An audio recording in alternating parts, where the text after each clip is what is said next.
Lights up. The curtains rise on CNN's presidential debate stage, which is as yet empty as production assistants scuttle around checking lights and microphones. Enter Dana Bash, stage left. She is wearing a white alabaster pantsuit and is trying to balance the giddiness of hosting a presidential debate against the gravity of the forthcoming deliberations. Enter Jake Tapper, stage right. His hair is immaculate. He is wearing a three-piece suit with an orange tie and pocket square, belying a combination of formality and grandeur, reflecting his mood. As the evening's two moderators approach their stations, they reflect upon the magnificence of presidential debates and how intellectual sparring affords the American people not just insights into the policies and ideologies of the two principal candidates, but glimpses of their underlying personalities as well. See, the stage is set tonight for leaders with their visions bright.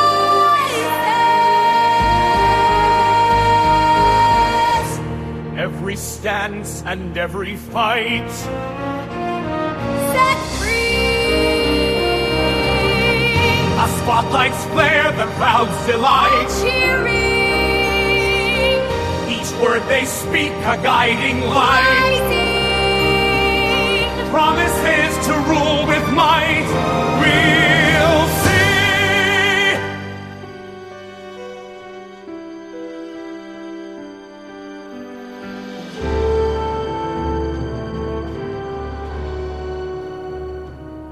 The two presidential candidates, Democrat Joe Biden and Donald Trump, make their way to the stage, nodding at the moderators and smiling at the camera. Dana Bash addresses former President Donald Trump. Mr. Trump, she asks, many women across the United States are concerned about shrinking reproductive rights following the repeal of Roe v. Wade. While you've been vocal about turning abortion over to the states and appointed the justices necessary to effect that transition, do you support the individual states themselves if they criminalize abortion? The country is a mess, it's like a hot colostomy bag. Things have never been this bad, it's a total drag. Some states have disappeared, gone without a trace. We're failing, we're totally failing, all over the place. When I was president, oh, the country was divided. The water was wetter, all the stars aligned. We had to invent new math just to measure the growth. Those were the golden days, also I'm very good at golf. Illegal aliens are pouring over the border. There are a dozen cooking meth in the Statue of Liberty. They're stealing all our jobs, they practice voodoo. Our nation's under siege, these illegals want to bang your mom. When I was president, oh, the country was divided. The water was wetter, all the stars aligned.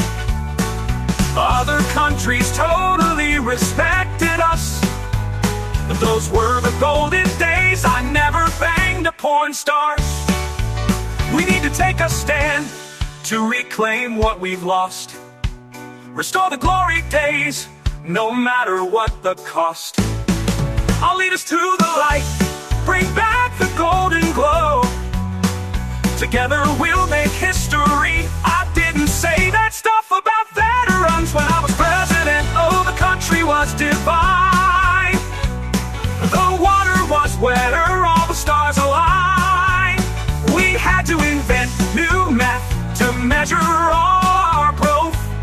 Those were the golden days, I'm a very stable genius. So let's unite again for a future bold and bright. Together we'll overcome, we'll win this fight. The country will rise from the ashes and the pain. With me as your president, we'll make it great again. Jake Tapper turns to President Biden. Mr. Biden, asks Tapper, Americans, particularly low-income Americans, are concerned about inflation. What do you say to voters who feel they are worse off under your presidency than they were under President Trump?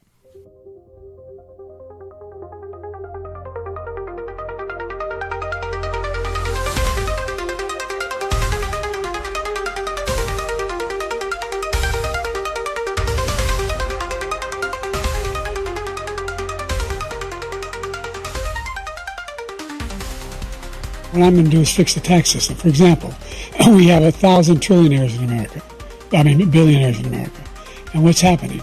They're in a situation where they, in fact, pay 8.2% in taxes. If they just paid 24%, 25%, either one of those numbers, they've raised $500 billion, I should say, in a 10-year period.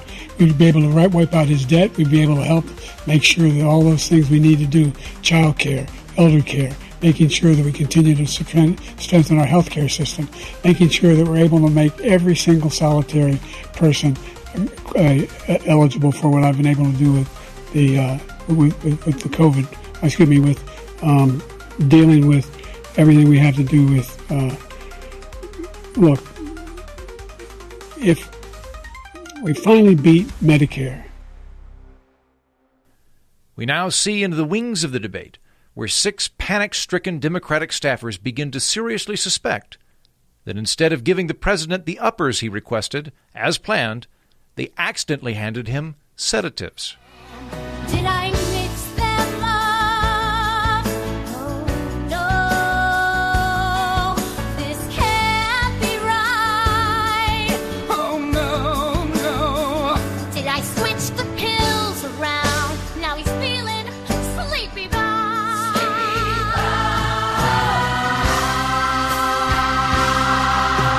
Could it be That I made a big mistake. Lights so bright. now he's nodding off mid-speech? Oh dear me. Crowd is staring, whispers are loud, and I'm just sinking in the crowd. In the crowd. Could it be? Could it be? Could it be? That the race is now at stake? The race is now at stake. To the green room through the cheers. Up comes panic, down goes hearts. Can we save him? Do our part.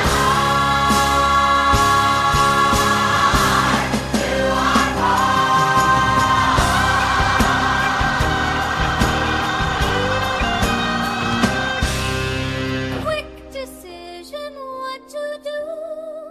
Coffee, water, find a clue. The camera pans wide to show the 2 candidates and the 2 moderators who break for a commercial. The first presidential debate is brought to you by the inflatable toilet. When you gotta go, and you don't always have time to find a bathroom. That's why you bring the bathroom with you, with an inflatable toilet. Just pop it out of your backpack, pump it up with a bicycle pump, and you're ready to poop. The inflatable toilet. Now back to democracy.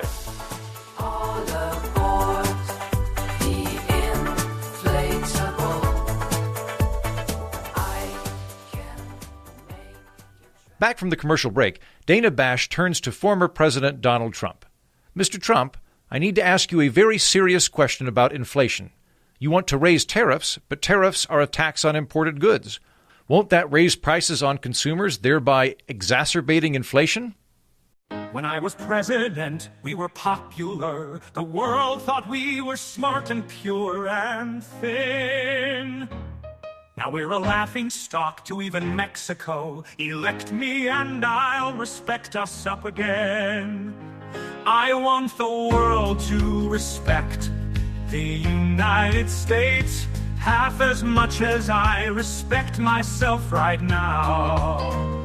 I am the greatest prez since Jesus Christ. Elect me and I'll respect us up again. Real quick, Dana, I want to talk about the immigrants.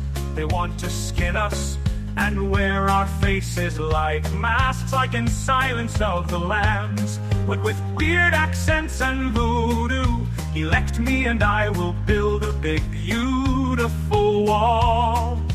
Out of the metal, they make Wolverine's claws. I want the world to respect the United States half as much as I respect myself right now.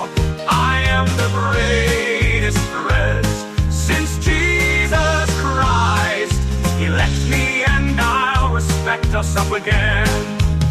Real quick, Dana, I want to talk about January 6th. It was a dozen peaceful protesters ushered in by the police. I offered Nancy a nuclear bomb to use, and she turned it down. So whose fault is it really? Real quick, Dana, I want to talk about January 6th. It was a dozen peaceful protesters ushered in by the police. I offered Nancy a nuclear bomb to use, and she turned it down. So whose fault is it really?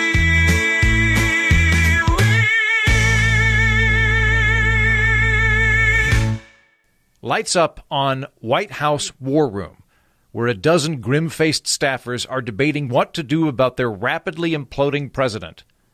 After ruling out replacing him at the debate with a Biden impersonator, they begin toying around with instead replacing him with an animatronic robot of himself from Disney's Hall of Presidents. It's time to make a bold move now and change the game, but who knows how?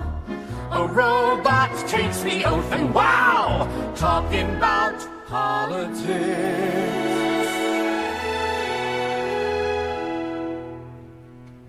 It's a risky master plan, unusual and grand.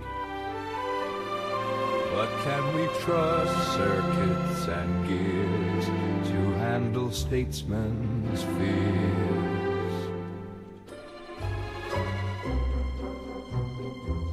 Will the machine sway crowds with tears, talking about politics?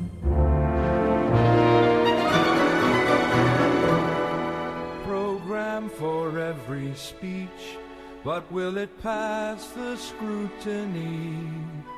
We've analyzed the polls, we've assessed the trends. Can this metal diplomat help us make amends?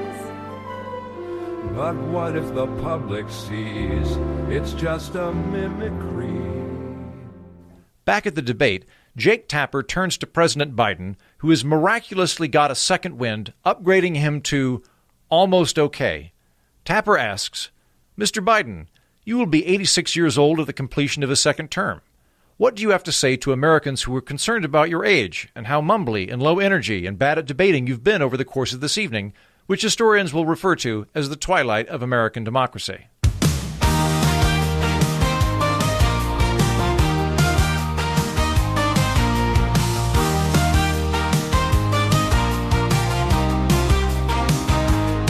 Feeling young at 86, got the energy, can't miss.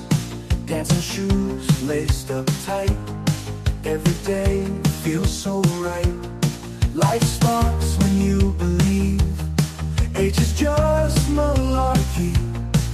I'm aging like fine cheese, so vote for me if you please. 86 is the new 66. Live your life with no term limits. Keep on campaigning, don't you quit. You're never too old to be the president.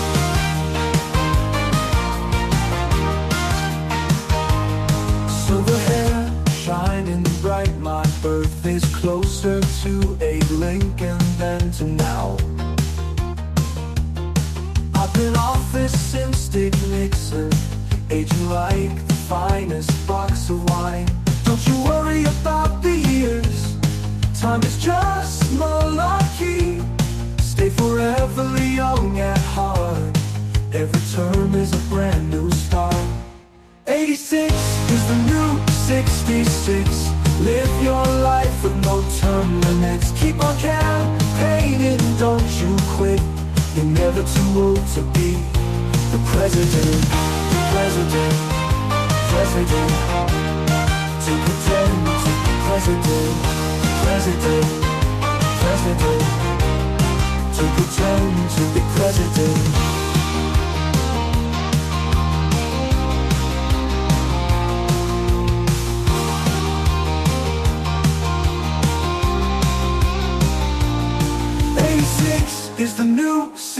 26.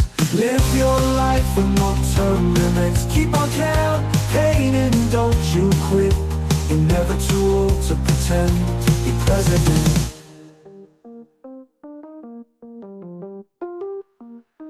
Meanwhile, as more and more Americans watching the presidential debate begin to consider suicide pacts with their spouses, Biden's poll numbers slump in accordance with his apparent energy, making room for a new star to rise up in the polls. Robert Kennedy Jr.'s brainworm. Falling numbers, climbing higher. Bobby's brainworm lights the fire. Watch him soar, he's on the rise, 'cause he's the sharpest mind in the whole campaign.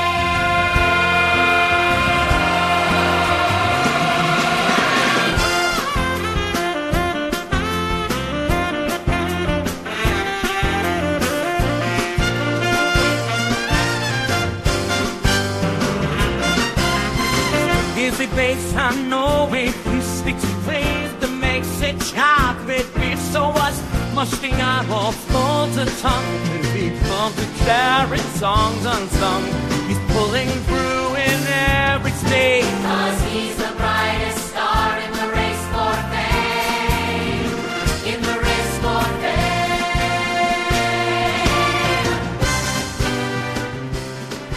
But Bobby's got that.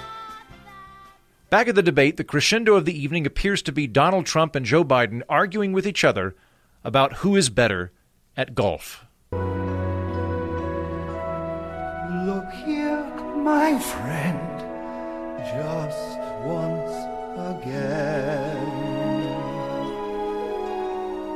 I'll show you that my swing is pure delight. 'Cause I am the best there is on this golf course.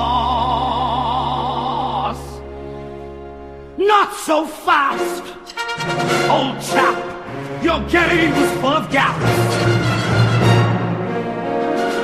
You've missed that putt more times, you can't deny.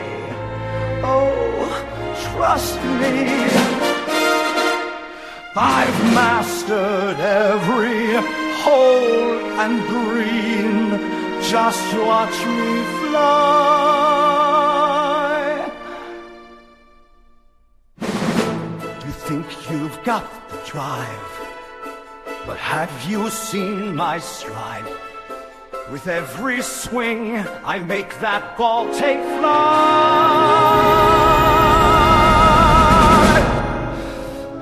Oh, indeed, my friend, this game's about to end, with me in the lead, heading to the night. In China, the Politburo watches the debate and says, maybe we should invade Taiwan tomorrow. We should just do it tomorrow, right? In California, Governor Gavin Newsom is hospitalized with a 6-hour erection. And in Austin, Texas, a bearded podcaster sits on a couch for 2 hours aghast before finally muttering to himself, I just want to spend more time with my father before he's old enough to run for president.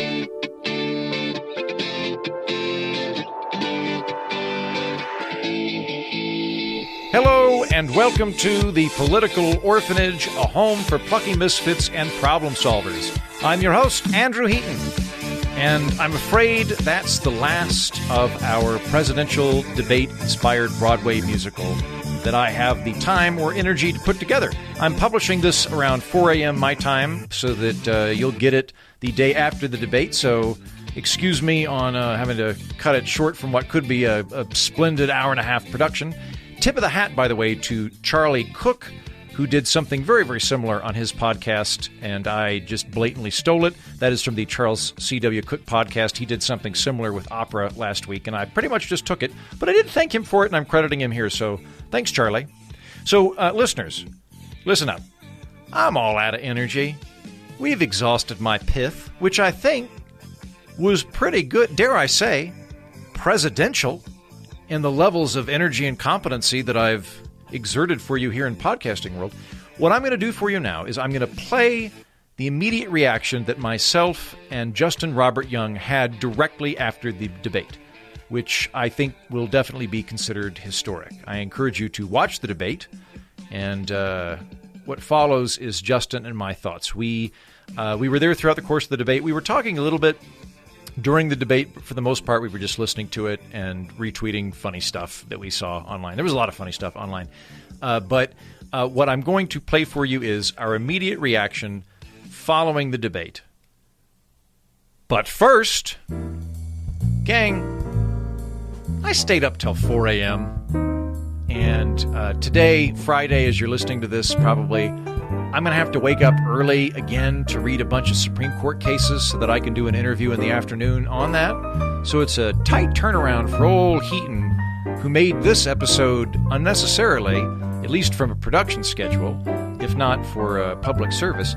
So if you liked Debate the Musical, and you appreciate me staying up late to make it for you, with a quicker turnaround time, I might add, than your average Broadway musical, I'm going to pass the old hat around.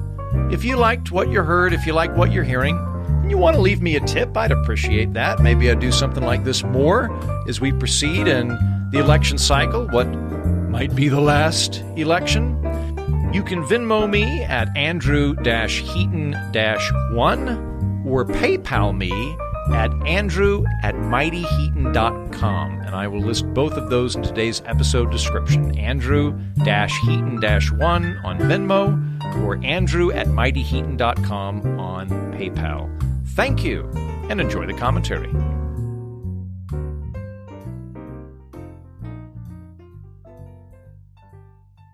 Well, I hope neither of the hosts shoot themselves, because they look like they're about to. Best tweet so far. Proud of my work as Biden's debate coach. I hope he followed my winning strategy. Talk about important policies the same way you describe a weird dream. Too bad I'm on a road with my loving family, so I can't watch tonight. Can't wait to find out how it went. No spoilers. So as you already know, listener, I was going to do a whole episode with Heaton after the debate where we could break down the intricacies of debating and maybe bring up some historical parallels. I had been taking notes the entire time because I'd bring up clips and maybe we'd review them. Maybe we'd have different views on whether or not things went good or bad for either candidate. But no. The Friday episode of Politics, released on June 28th, is just going to be this 90-minute car crash, because I do believe that historically it's very important that everybody know exactly how it went as we saw it. And this will be the final segment of that episode, Andrew Heaton. I've watched every presidential televised debate because I made a card game about it. That's the worst performance I've ever seen.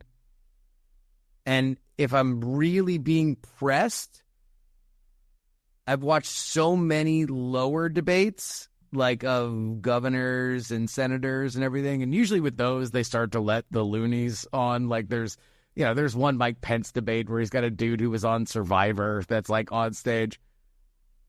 I'd have to get there before I got to worst televised debate performances than what we saw from the sitting president of the United States of America. Yeah. Agree to disagree. I think he did a great job. I was kind of on the fence about both of them. I hadn't made up my mind yet, but firm leadership, steady hand. Biden really knocked it out of the park, I think. Great job, Biden. The best thing that Donald Trump said is you don't fire anybody. And I think that he is only short in that he stopped with only people in his cabinet. Everybody in that campaign gone. Like, this is now a flaming tire fire disaster. This is a sitting president of the United States who's running behind in every swing state that matters before this happened. And he came out looking like fucking Cocoon. Yeah. And it got worse as it went along. He ends his debate The end point, not talking about abortion, not talking about democracy. That man didn't mention ectopic pregnancy. That should have been the number one thing. The number one thing you say. You recklessly overturned Roe versus Wade, and what happened was now an entire generation of women, while this thing gets settled, has to deal with the reckless laws that were put in. So when you say state by state, what you really mean is that this woman has to die because you didn't have a foresight to actually settle this issue. No, none of that. Tax. Tax. When I do tax, I say, hey, tax less. The idea that this man taxes. What the fuck is even going on? He couldn't press the issues that he needs to. He was awful on the issues that he is playing defense on. He's, despite the fact that he was barely coherent, he was still stubborn about the fact that everything's going well when people are negative on the economy, they're negative on the border, they're negative on foreign relations. He's a husk. Like, I thought he was going to be a liability. This was as bad as anybody could hope. And I try to stay away from hyperbole because politics is prone to it, and I don't want to be that guy. But I got to say, this is what's happening. All right, so you need to understand the real games that are being played here, right? Because, like, when you're debating, you think what the debate is about is changing minds, but that's not it. It's about getting votes. That's why people will say things like, the real question is such and such, right? So Trump is not trying to win the debate. He's trying to win the election. Biden is not trying to win the debate. He's trying to live till next Thursday, and he succeeded at that. He did a bang-up job not dying. I made a joke at the beginning of this stream that the average life expectancy of an American is 78 years old. So any expectations that people have for either of these two men starting this debate, the one thing America doesn't expect is for them to survive. I have to and to be totally honest, that was a joke before. I think that shit might be for real now. Like Joe Biden's team in the middle of this debate had to fucking message that he had a cold. Like, that is so humiliating. That is so humiliating. Because if he had a cold, he'd be dead. Well, and also, if he really had a cold, they would have said it before. They would have said 2 days ago, he's dealing with the flu. Joe Biden is dealing with the flu. Tirelessly working with the people. And then it would have been, if he's good, it would have been better. I have to revise my analogy. So back in 2020, when we were covering this, Justin, my analogy for that election was America has the choice between going on a train that gets lost or going on a train that hits cows for fun. And I now have to revise this to a train that hits cows for fun and a train that is just not going anywhere. Those are your options. A train that's going to stay at the platform and a train hitting cows for fun. Which one you want? Tomorrow I'm going to wake up and I'm going to be very excited about a world in which the Democrats now have a real question on who they're going to run. Mm-hmm. For right now, I am mourning the idea that I thought there was going to be content that I could pick through. I can't pick through that. I can't pick through the fact that every time Donald Trump started talking, Joe Biden looked at him with a gap-mouthed look that made it look like he was about to shit himself. Like, this is... And look, I know we're going to release this unedited, so apologies to everybody who normally listens with their kids. This is obviously not a normal episode, but I'm going to put it out unedited because that's just, it needs, this is now a historical document. Yeah. We've never seen the very last election in American history. People will really want to know what precipitated the final presidency. CNN, he's negative for COVID. Good to know. Multiple sources say that Joe Biden is negative for COVID. He just has a cold. Uh-huh. Yeah, stop the recording. I don't really know if there's much more to say about what happened. Trump was whatever. He was less. Early on, you could just see in Trump's eyes, I got this. Like, Trump didn't ever have to go into full gear. No. Why would he? Why make himself look bad? He was able to do that on a Trump spectrum in a reasonably restrained way, which is to say that it was limited to extreme hyperbole and a few character attacks, but nothing that was like, where they had to cut him off or throw water balloons at him or drop slime from the ceiling or anything. And he, I think, clearly knew early on, like, oh, I've got this. This is going to be fun. Oh, my God. All right, so Van Jones, apparently on CNN, has already said that he's about to cry. Matt Drudge. And let me say, I don't even know if Matt Drudge still runs the Drudge Report based on the general element of how they've conducted themselves. The Drudge Report has become a very anti-Trump website in a way that they were not in 2016. That being said, if Matt Drudge is still alive and is still running this website, the fact that he has supported Joe Biden for the last 4 years, and now this is the headline: Operation Replace Biden. Dems scramble with 130 days to go. Debate catastrophe. That says it all. Like this is not your dad's Drudge Report. This is not like go after Clinton Drudge Report. He hates Trump. That's where we're at right now. I don't know that there's, you know me, I love nothing more than to dissect the nuances of these things. I will find the rhetorical element of the most mundane bullshit. We're not there. No, this was having been Justin's co-pilot on the previous election during these similar debates. This was like watching a man really excited about a boxing match go to the boxing match and have one of the guys piss himself and then fall over. Yeah. Going like, well, like, it's a good death blow, but could we have at least had like half an hour of action before that? Like you were palpably disappointed in that, like, you wanted at least a couple of hits. No, you want to know what? You're right. And I am right now calling for a federal law that mandates a knockout rule for presidential debates.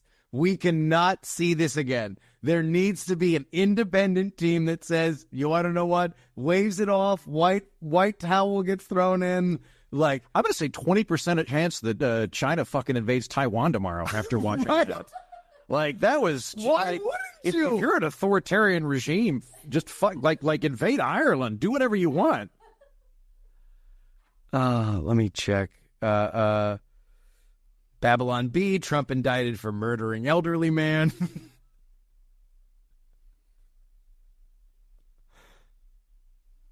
My God. I mean, I do hope that tomorrow the fact checkers are really preoccupied with the golf shit. Like, I hope that that's like, just like, fact checkers, listen, there's a lot to work your way through here. And honestly, no one's going to give a fuck. No one's going to pay attention to any of the fact checking. Like, we're so far beyond that. Really, do yourself a favor, take a half day, find out what the actual handicaps are for both of these men in golf. Frankly, I think, like, given the fact that Trump lives on a fucking golf course, he's probably good at it. But just, like, focus on that. Don't kill yourself. There's it's not worth zero chance that Joe Biden is as good at golf as Donald Trump. Donald Trump plays golf, like, every day. Joe Biden bikes. That's his thing. He should challenge him to a bike ride. He's for an 81-year-old, he's apparently a really avid biker. I hope to bike as much as Joe Biden at 81. If he ever falls off, he will die. So he has a lot of motivation to keep going. He's already done it once, so at least he has a lot. Yeah. Oh, there's a video about it. No, that was actually so Donald Trump's campaign bought two ads that are airing right now on CNN. One is a more substantive, Joe Biden failed the country kind of thing. The other is, no matter what Joe Biden promised, remember this, and it's all the times that he's fallen down or stumbled. Wasted money, because nothing will be as bad as what we just saw. I think they're going to yank him. Do you? I mean, like, this is we're getting into we're getting wild speculation, but I think we're in wild speculation territory. Like, we're in wild speculation territory. Who's they? The they is the 25th Amendment, which would be a stain on the Democratic Party for a generation. A party 25th Amendmenting currently up president. as an American, by the way, happy to invoke that on both presidential candidates and just reboot from the beginning this cycle. Understood, and I think by polling, you'd probably be in the majority. Anybody involved in the Biden campaign would never work in politics again. Anybody involved in the Democratic Party would never work in politics again if he gets 25th Amendment.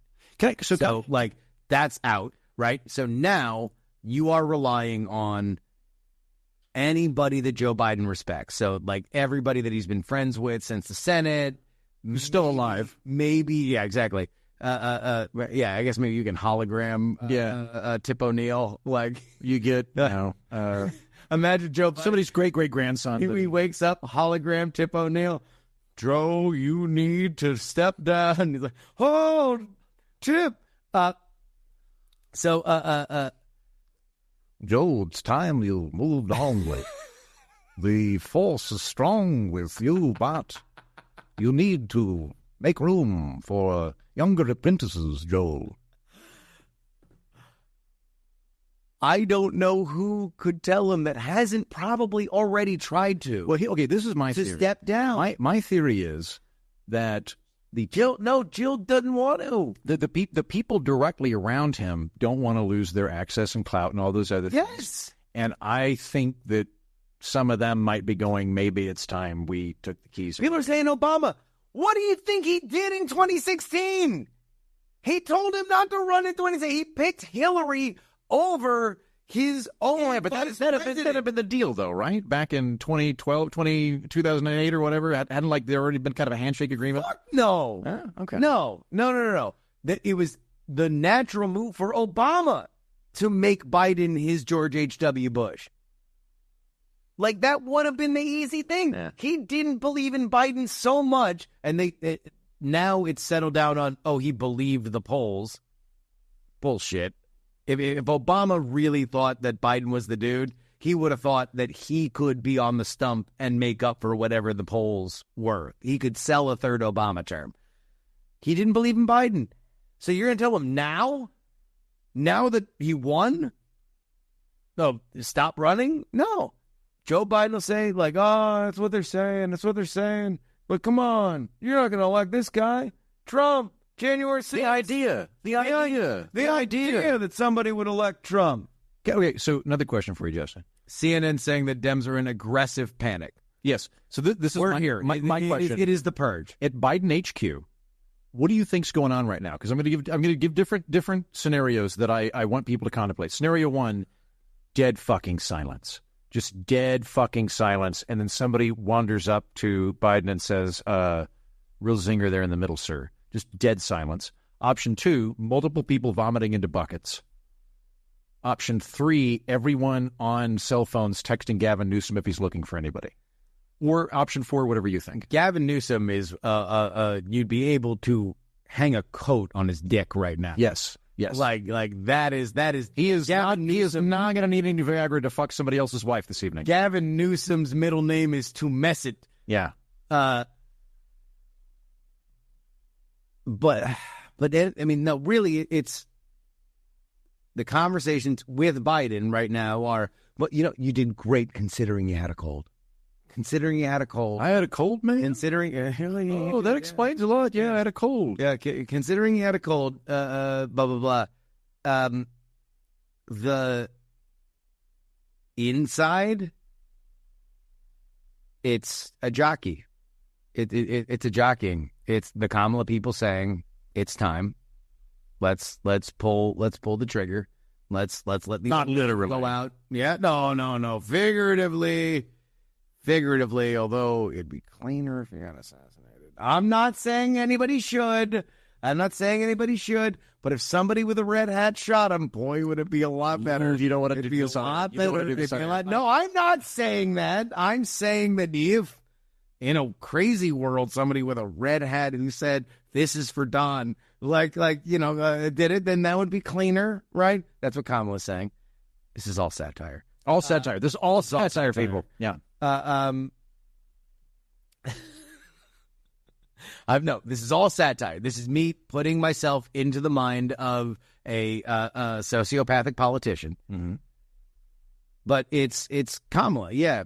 Kamala saying this is the time where Joe Biden can say, yeah, you want to know what? My team came out and said I had a cold, but I'll tell you the real truth. My doctor told me literally while I was preparing for this debate, so it was inappropriate for me to say anything, that I've got Mergelsberg disease. And it's the same thing that Bo died of. And so I still feel confident, but I am going to have to resign the presidency effective immediately. Kamala is now the sitting president. She is the first black president. And while Black woman president. But he'll say black president. Yeah. First articulate, clean-cut black Sorry, the Schmergelsberg. That's, I know that the American people will understand that she should be reelected in November.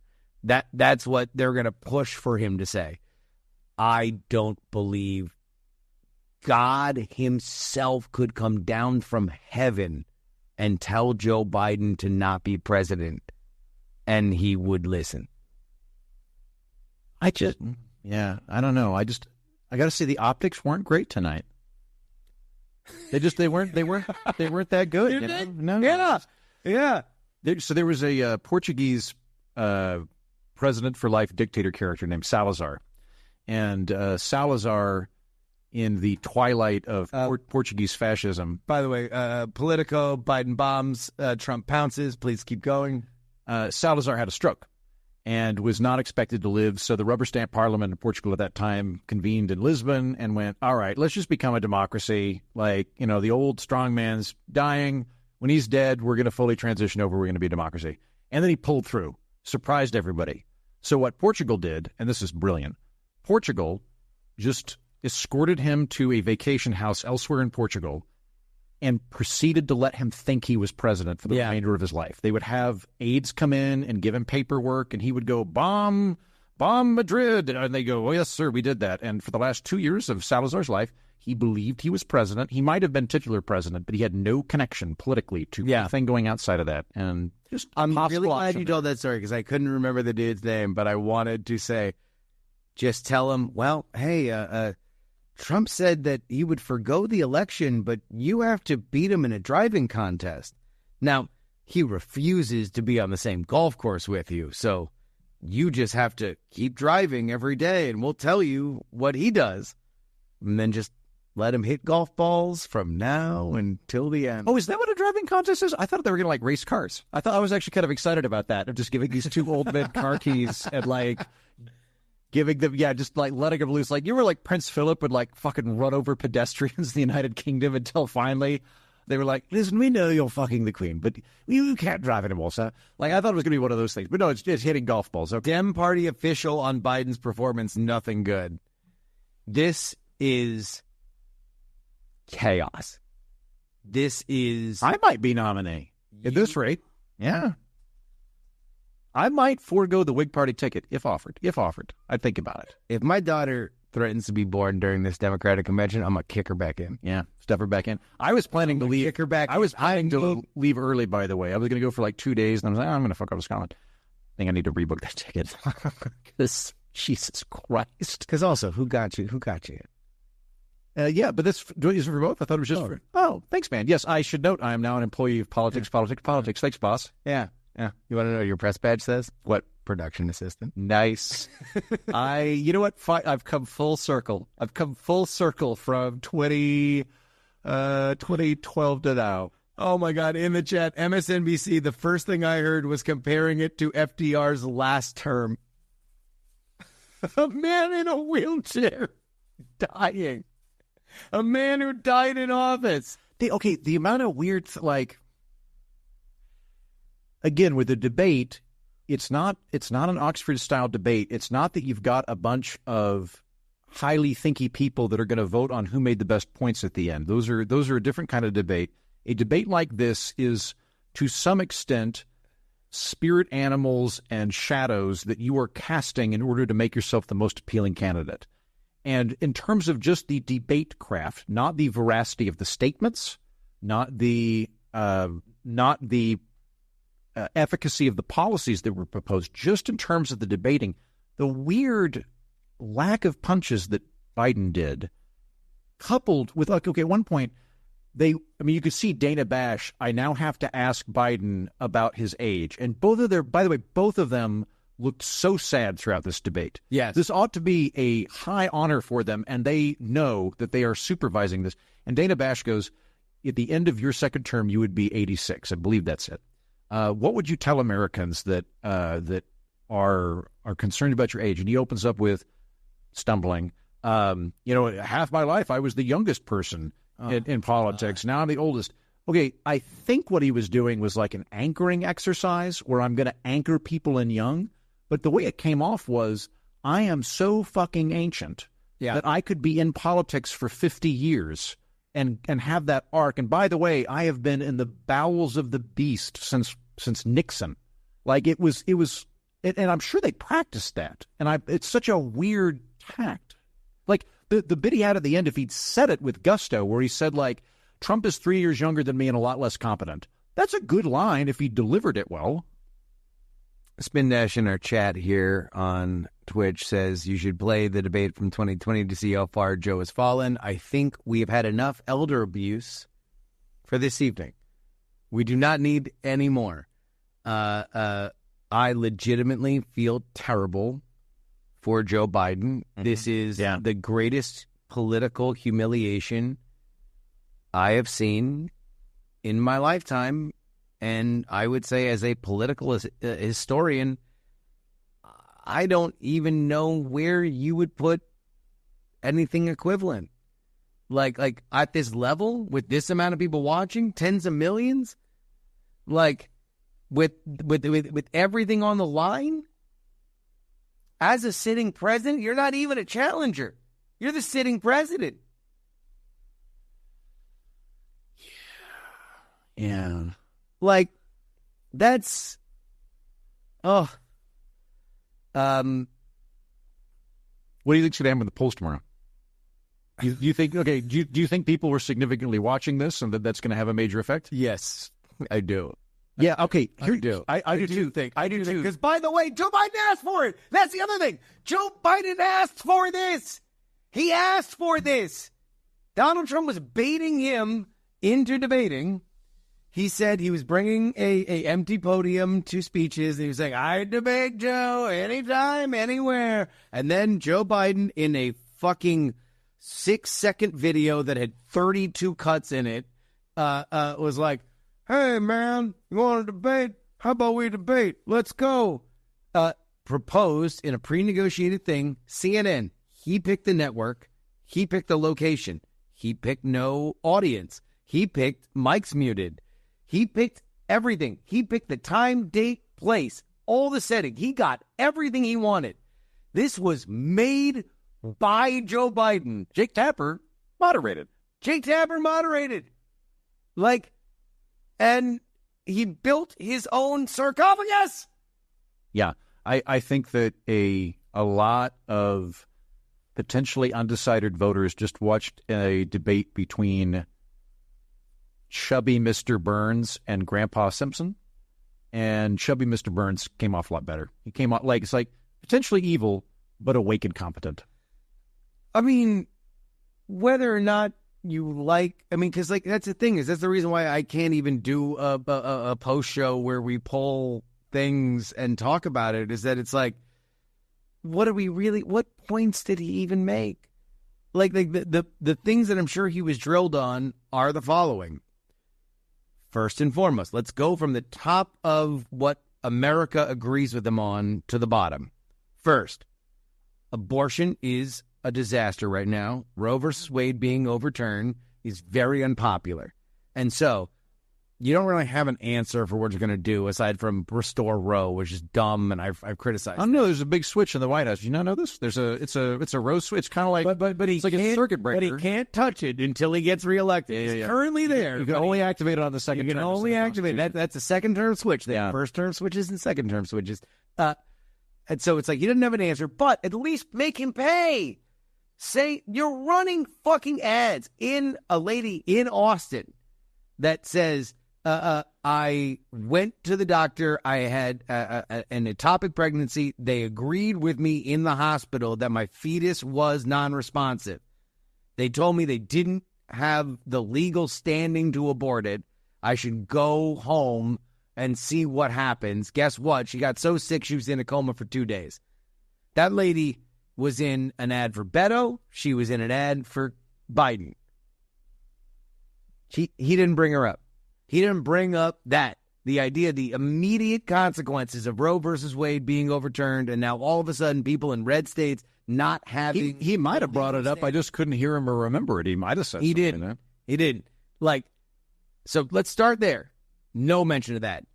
In terms of democracy, the January 6th stuff, Trump owned him. Trump mentioned all of his talking points before Biden got to even his favorite speech, which he's fucked up 3 times in some speeches, so maybe it's better that he didn't do it, which is he went back to the G7 and said, America's back.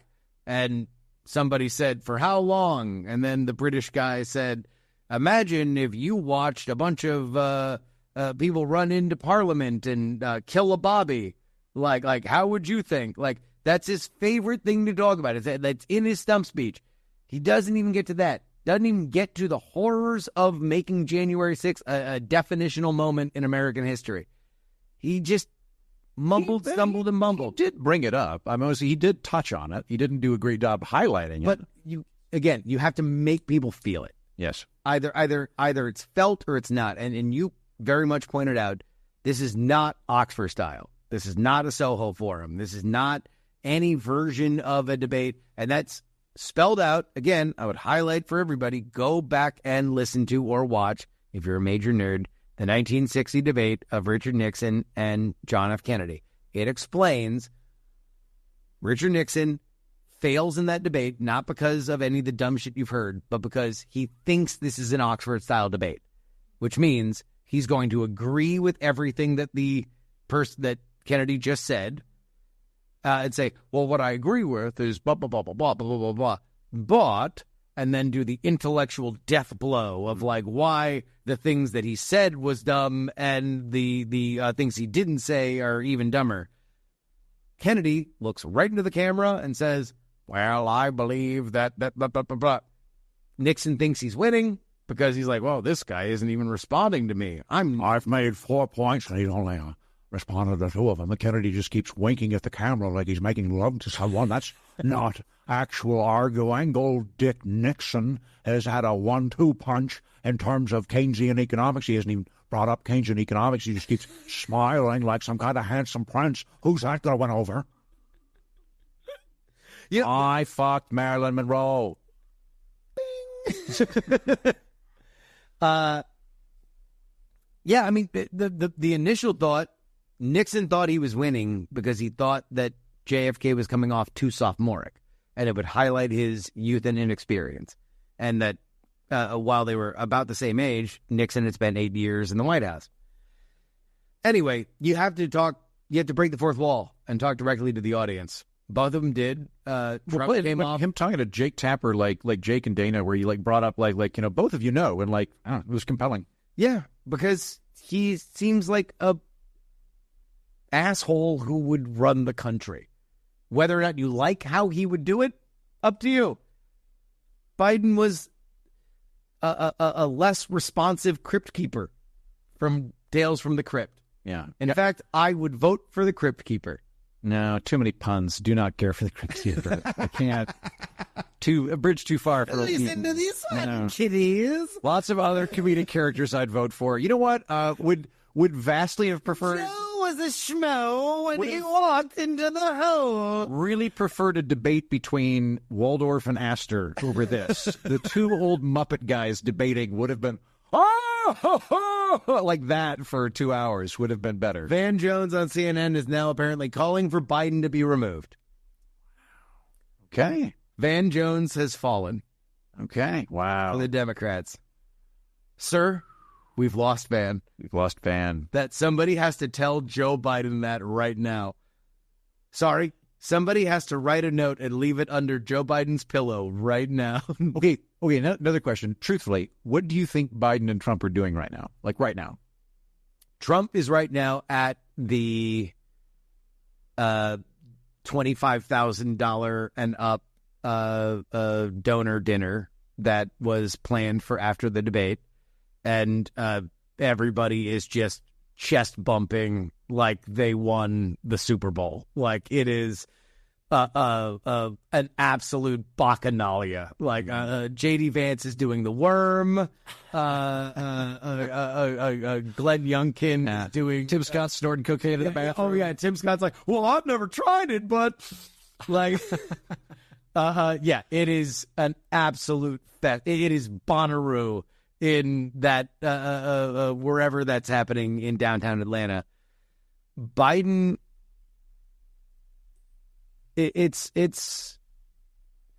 Do you think he's awake right now? No, here's the Hitler, the famous Hitler clip, the downfall one. Oh yeah, everybody's too scared to talk to him, right? And then they're like, and they put the fake lines down below.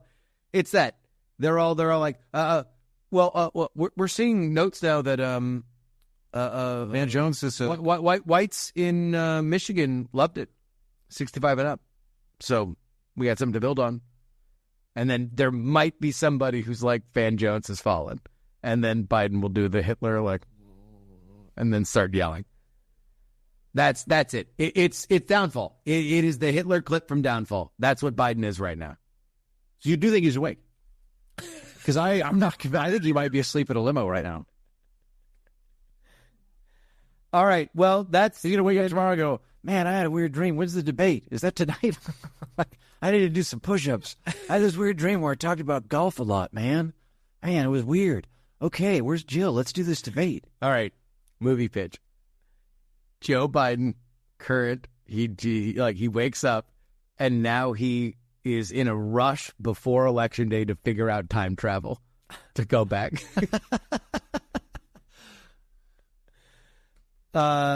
Which would be a better use of America's time to watch the spectacle that we just witnessed in terms of joy. Heaton, where can people find you?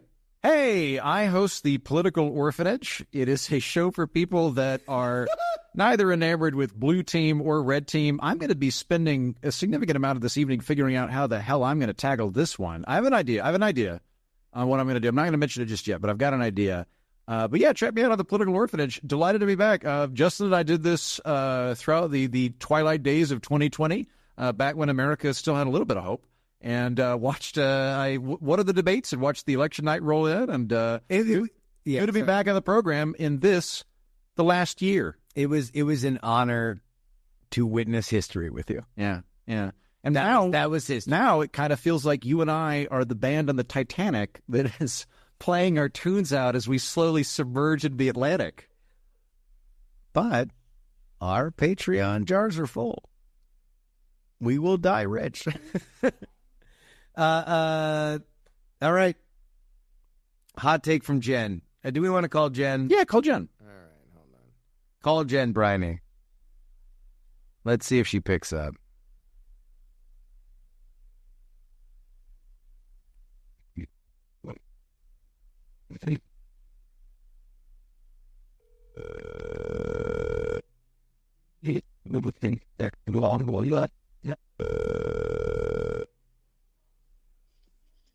Justin. Hi, Jen. You're on the air before you say anything. But the chat room was desperate and thirsty for your thoughts on what just happened. I thought Biden absolutely crushed it. Yeah, see, I agree. This is us living in an echo chamber. Many people are saying. Yeah. Many people are saying. No, he nailed it. It was like Raging Bull with silver hair, just a mastodon of a man at his prime. Yeah, it was a perfect debate. No, obviously it was a fucking disaster. I can't believe what I just witnessed. Yeah, I have like 2 pages of notes, and they're all basically saying, "Oh my god." Yeah, are they all just an exclamation mark and a question mark next to the other one? Just so you know, I was going to do a whole show where we just went over moments from the debate so we could break it down, and I just spiked it. We're just going to run the entire live stream because it is now a historical document, the worst debate performance in American history. I wasn't expecting much to change from this, but this seems like a pretty big deal. Yeah, Van Jones has called for Biden to step down or at least not run. Be removed. Yeah, and Gavin Newsom has been hospitalized for a 6-hour erection. Exactly, yeah.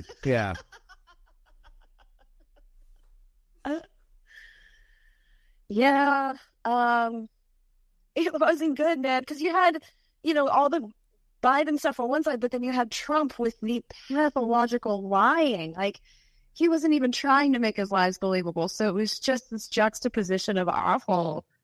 That's. I mean, look, Donald Trump could have fell asleep. It wouldn't have mattered. Like the Biden, from the moment he walked out on stage and as soon as he opened his mouth with that weird voice, like he had a voice that made RFK said, "What the fuck's up with that dude's voice?" It was very ASMR. Like, was he trying to make us all go to sleep? It was. Don't tell me it's a fucking cold. Oh, I know, right? They had to rush that out before the first commercial break. Like, that's how pathetic it was. And I haven't been dialed in today. Were they saying he had a cold? Fuck no. It was only when it started going sideways. Like, because if they wanted to message that, they would have messaged that at the beginning of the day. They were trying to make up for the fact that he was terrible. Okay. That makes sense. Yeah, and like, obviously the age is a problem. And when they asked him the question straight up, like, what do you tell people who are concerned about your age?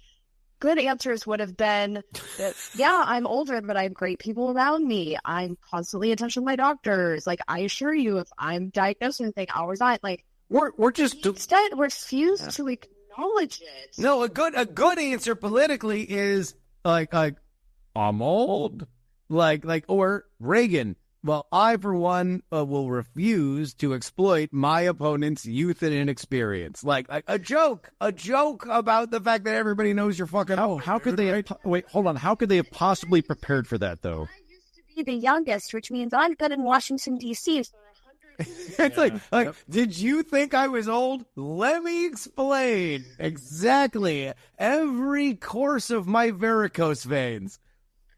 Yeah, I've been in the Senate longer than most of you have been alive. Like, I don't think that was the answer America was looking for, Trout.